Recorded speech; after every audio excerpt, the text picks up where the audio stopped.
Good morning students. आप सभी का हार्दिक स्वागत और अभिनंदन है। स्टूडेंट, जैसा जेड के फॉर्म अभी स्टार्ट होने वाले हैं और लगभग एग्जाम डेट भी पूरी तरह से तय है कि आपका जो एग्जाम है 20 जून के बाद में होगा। तो इस बार काफ़ी टाइम मिल रहा है आप लोगों को, मौका हाथ से छूटना नहीं चाहिए। ठीक है।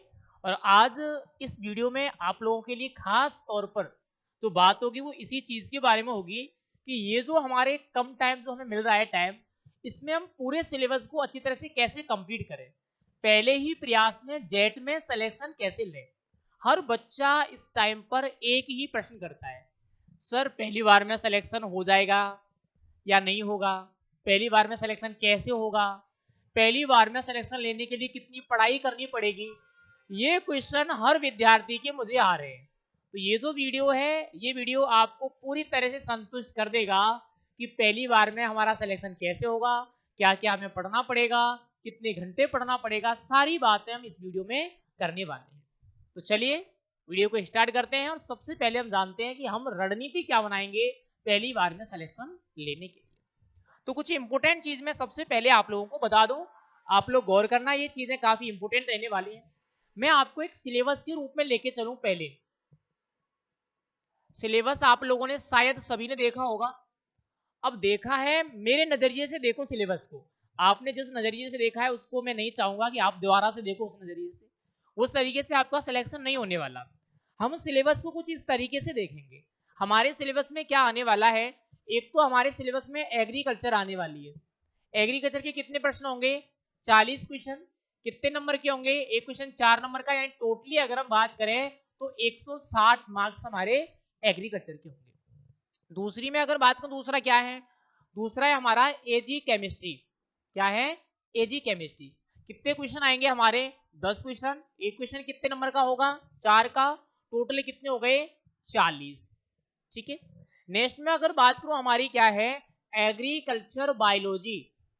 और एग्रीकल्चर बायोलॉजी के कितने क्वेश्चन आएंगे, वही सेम 10 इंटू 4 बराबर 40। यानी मैं टोटली अगर बात करूं तो हमारे टोटल कितने हो गए, 240। 240 प्रश्न किसके आएंगे, एग्रीकल्चर के आएंगे। कहने को ये हमारी 3 सब्जेक्ट है, लेकिन ये एक ही है, एग्रीकल्चर। एग्रीकल्चर के टोटल हमें कितने मार्क्स से क्वेश्चन आएंगे, 240 मार्क्स से। अगर आप एग्रीकल्चर को ही अच्छी तरह से कंप्लीट कर लेते हो तो आपका जो सिलेक्शन है वो तो एग्रीकल्चर से ही हो जाएगा। तो पहली बात सिलेक्शन लेने के लिए जो इंपोर्टेंट है वो ये है कि हमें जो फोकस करना है वो कहाँ करना है, एक तो एग्रीकल्चर पर, एक एग्रीकल्चर केमिस्ट्री पर, एक एग्रीकल्चर बायोलॉजी पर। इन दोनों चीजों को आप 12th में पढ़ के आए हो और 12th में मैंने अच्छी तरह से तैयारी भी करवाई आप लोगों की। पूरी चीजें क्लियर भी हैं आप लोगों की, थोड़ी थोड़ी चीजें और आपको पढ़नी है। वो आप थोड़ी चीजें थोड़ा सा एफर्ट और लगा लोगे तो पूरे 10 के 10 क्वेश्चन आपके सही हो जाएंगे। यानी सिलेक्शन तो आपका यही हो रहा है एग्रीकल्चर से ही। फिर हमारी 2 सब्जेक्ट और हैं, वो कौन कौन सी हैं, एक सब्जेक्ट तो है हमारी बायोलॉजी, बायोलॉजी, और एक सब्जेक्ट कौन सी है हमारी, केमिस्ट्री। अब अगर मैं बायोलॉजी की बात करूं कितने क्वेश्चन आएंगे, 30। केमिस्ट्री के कितने आएंगे, 30। दोनों के 30-30 क्वेश्चन आएंगे। अगर आप 2 महीने पढ़ाई करोगे, अभी आपके पास 2 महीने से ज्यादा समय है, और अगर मैं मानता हूं कि आप 2 महीने लगातार पढ़ाई करते हो तो इन दोनों में से 10-10 क्वेश्चन तो सही लगा सकते हो। यानी 20 क्वेश्चन तो आप इन दोनों में सही लगा ही दोगे। सबसे कम आइडिया लेके चलते हैं 20 क्वेश्चन। और अगर 20 क्वेश्चन आपने सही लगाए तो कितने नंबर हो गए, 80। अब ये मान के चलो आपने 80 नंबर का मैटर यहां से ले लिया, 240 आपने यहां से ले लिए, टोटल कितने हुए आपके, 320।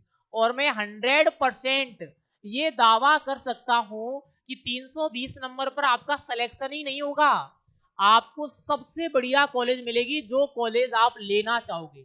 अगर आप यूनिवर्सिटी लेना चाहोगे तो यूनिवर्सिटी भी आपको मिल जाएगी।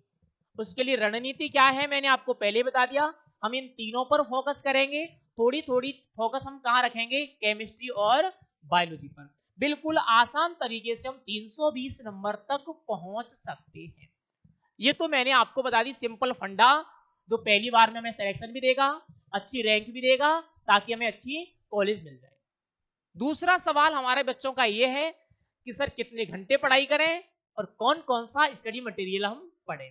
तो मैं आपको थोड़ा सा उस चीज के बारे में और अवगत करा दूं जो कि बहुत ज्यादा इंपॉर्टेंट है। जनरली अगर आप जेट सीयूटी जो भी पढ़ाई शुरू कर रहे हो, हम स्पेसिफिकली जेट की बात करते हैं, अगर आप जेट की पढ़ाई शुरू कर रहे हो तो आपके पास क्या क्या चीजें होनी चाहिए मैं आपको बता रहा हूं। सबसे पहली बात है हमारे पास क्या होना चाहिए, सिलेबस, सबसे इंपॉर्टेंट। अगर आप लोगों के पास अभी तक सिलेबस नहीं है जेट का, तो सबसे पहला काम हमें यही करना है कि हमें पहले सिलेबस लेना है कहीं ना कहीं से, और सिलेबस को अच्छी तरह से पढ़ना है।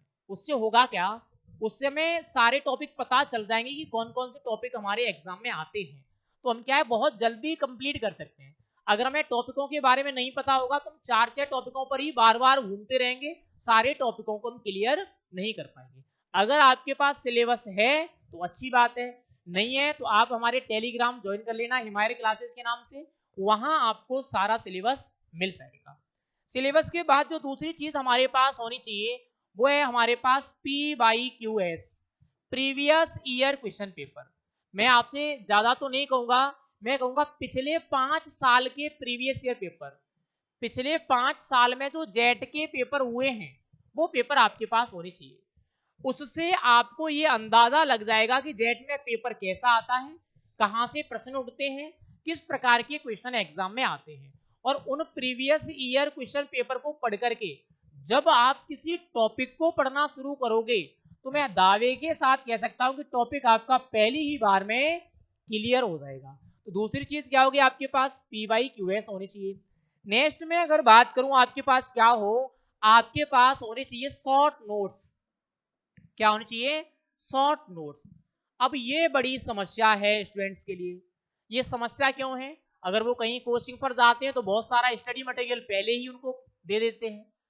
शॉर्ट कोर्स है हमारा, नोट्स लॉन्ग ईयर कोर्स के होते हैं, बच्चा कैसे कवर करे। तो इसके लिए सबसे इंपॉर्टेंट जो चीज है वो है शॉर्ट नोट्स। आपके पास जो स्टडी मटेरियल हो क्रैश कोर्स पढ़ने के लिए वो कैसा होना चाहिए, वो बिल्कुल शॉर्ट होना चाहिए। ठीक है, तो एक आपके पास शॉर्ट नोट्स होने चाहिए, एक आपके पास क्या होना चाहिए, एमसीक्यूज। एमसीक्यूज यानी जो चैप्टर होते हैं हमारे, कोई सी भी सब्जेक्ट हो, हर चैप्टर के हमें चैप्टर वाइज क्या होनी चाहिए, हमारे पास मोस्ट क्वेश्चंस होने चाहिए।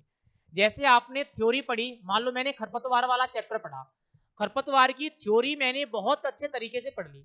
अब मैं क्या करूंगा, थ्योरी पढ़ने के तुरंत बाद खरपतवार के क्वेश्चन लगाऊंगा, और मैं बहुत ज्यादा क्वेश्चन लगाऊंगा ताकि पूरी थ्योरी मेरी क्लियर हो जाए। जब तक आप एमसीक्यूज नहीं लगाओगे तब तक आपकी थ्योरी कंप्लीट नहीं होगी, मैं 101% आपसे कह सकता हूं। और जितने ज्यादा आप एमसीक्यूज लगाओगे उतनी ही अच्छी जो है आपकी तैयारी हो जाएगी। तो ये आपको क्या चाहिए, चार चीजें चाहिए जेट में सिलेक्शन लेने के लिए। सिलेबस जो कि आपको हमारे टेलीग्राम पर मिल जाएगा, PYQS हमारे यहाँ से आप लोग ले सकते हो, शॉर्ट नोट्स हमारे यहाँ से आपको मिल जाएंगे, एमसीक्यूज हमारे कोर्स के साथ में मिलते हैं, सारी चीजें हम लोगों को प्रोवाइड करवाते हैं। बात ये आती है कि सर कितने घंटे पढ़ें, तो मैं आपको एक ही चीज बताऊंगा, पढ़ाई की कोई लिमिट नहीं है घंटों की। आपका मन 4 घंटे पढ़ने का कर रहा है 4 घंटे पढ़ो, 6 घंटे पढ़ने का कर रहा है 6 घंटे पढ़ो। बस ये है कि रेगुलर पढ़ो, ऐसा नहीं है किसी दिन 2 घंटे पढ़ लिए, किसी दिन 4 घंटे पढ़ लिए, किसी दिन 1 घंटे पढ़ लिए, ऐसे आपका सिलेक्शन नहीं होगा। कम से कम आपको 6 घंटे तो पर डे पढ़ना पड़ेगा। 3 सब्जेक्ट हैं, तीनों सब्जेक्ट को 2-2 घंटे आप दोगे तब आपके 6 घंटे होंगे। तो 6 घंटे तो जो है आपको पढ़ाई करनी ही करनी है। इस तरीके से ही आप लोग जेट में पहली बार में सिलेक्शन ले सकते हो। मुझे लगता है आपकी और भी कई सारी क्वेरी होंगी, बहुत सारे क्वेश्चन स्टूडेंट्स के उठते हैं। अगर आपके और भी क्वेश्चन उठ रहे हैं तो आप लोगों को डिस्क्रिप्शन में मेरा नंबर मिल जाएगा, आप वहां कॉल करके आपके अंदर जो भी डाउट है आप क्लियर कर सकते हो। बहुत सारे स्टूडेंट्स अभी भी ऑनलाइन कोर्स की तलाश में है, कोर्स की तलाश में है तो कहीं भागना नहीं है आपको, हमारे ऐप पर कोर्स चालू हो गए हैं जहां आपको सारा स्टडी मटेरियल पूरे जो आपकी 2 महीने की रणनीति है उसके हिसाब से मिल जाएगा। ठीक है, थैंक यू।